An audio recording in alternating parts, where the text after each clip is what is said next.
Yo, what is crack-a-lackin' Challenger? I'm your host, James Morelan. Today we will be talking about something really awesome that I saw on Amazon when I was scrolling through it, and it's actually connected to my 20-gallon lawn. So, if you missed my last video, my hair has been really bad this entire day. I'm just gonna put my hood up. So, if you missed my last video, when I talked about my whole fish room, I think I mentioned this little device that I was gonna be making a video on.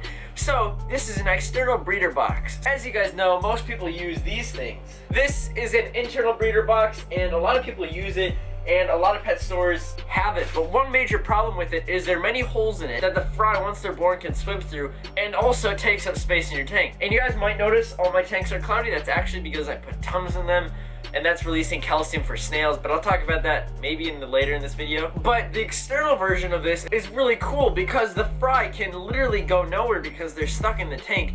Also, it's separated from all the other fish, which can reduce stress when you have other males in the tank that are trying to breed with the female. So that reduces it. And also, what's really cool is this is basically like an external filter. I'll show you what I mean. Let's go over there and talk about it. I did have my female in here, but I actually removed her because I noticed some stress and she didn't give birth yet.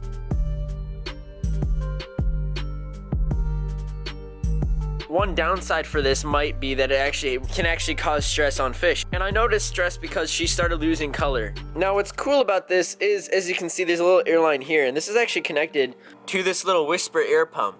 And the oxygen is actually pushed through, and it creates a little suction. You can see little bubbles going up and water coming through here into this little tank. So I don't know how to describe how many liters or how many gallons this is. I don't really think you could break this down. Maybe like a quarter of a gallon or something. And you can see waste and stuff on the bottom. That might be a problem when you have to clean it and stuff. It actually has water that overflows when this is pulled in. It overflows and water comes out through here. Now it's kind of slow. That's only because I have this dialed down a little bit, but you can actually make it much faster. But I like it lower. It also does include a lid, which is really neat, and it has an emergency overflow. So in case water got too high, it can actually go over and spill over, and that prevents this whole tank from filling up. One amazing thing that I think is brilliant is it has this little knob here.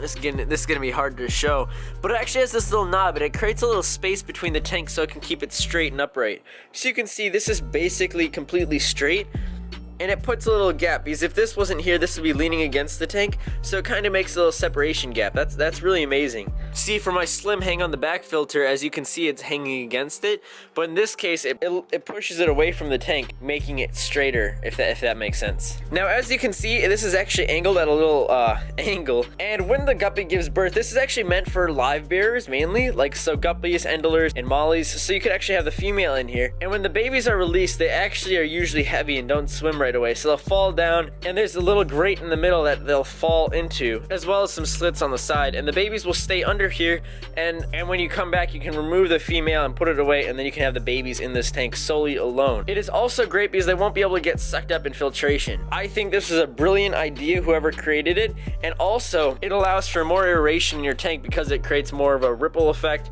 and it can, like, I guess, move water a little bit. And in this tank, I actually add all the fry back into the aquarium. And I was talking about Tums earlier, and that's actually a Tum right there. Let's look for some fry. There is quite a bit in this tank, and you might see the male and the females in here. You can see one right there. Yeah, my fry are actually starting to get color too, which is amazing. You can see him already having color. Oh, there's a couple. It takes a while for the guppies to actually get color. A lot of people ask me that. I think I've had these for like a month. I think when you feed them more, and I've actually been using Hikari's food, and they have the guppy something. I forgot what it is. I'll leave a link for this as well as the little external one. But I actually might try making a DIY version of this. I think it'd be pretty fun. Basically, if you use a Tupperware container and you have it hang over or something, I think that'd be cool. Comment that down below if you want me to make it. I mentioned earlier about these Tums. So Tums actually add in more calcium. I read about that on a forum, but I didn't really try it. But then I messaged Corey from Aquarium Co-op, and he was like, yeah, he actually recommended this right away. So this is gonna help with the snail shells because there are a ton of snails. And in this tank, it just made it really cloudy. Like you can see the Tums. I might have put one too many because I put 2 in here. I'm actually about to do my water change after I film this video. And now down to this tank. Okay, so a lot of people commented in last video because they're like, oh, the betas aren't getting proper care. The betas aren't doing well and they're looking stressed. I try making the best environment for my fish, and I noticed that there was actually some fin nipping or tears on the back of Velvet's fins. So I actually put salt in this tank, and salt helps repair it. But if you notice how ugly color this is actually from almond leaves. So let's see if we can see one in this tank. There's one small one on top, and I also put like 10 alder cones in here. You can't really put too many tannins in a tank, although it is better to keep it lower. I actually removed 2 leaves because it was a little too much, so I put another one in this tank just for the time being. I also put some cholla wood in here, and I'm actually planning on removing a lot of these snails and putting them into other tanks. Because one thing I realized a while ago is these snails produce a lot of waste. Even though they do clean up, they still produce a lot of waste. And that can have negative effects on your entire water column. So I'm actually going to be removing them, putting them in different tanks. And I mean, if you want to cop some, go to wildpetsupply.com. I'm actually going to be setting up a new tank, hopefully soon. But I actually really want to get a new pet. Just look at Cherry. Cherry is just beautiful. Look at his fins. And if you guys didn't know, this is my betta fish that I raised up from a little baby.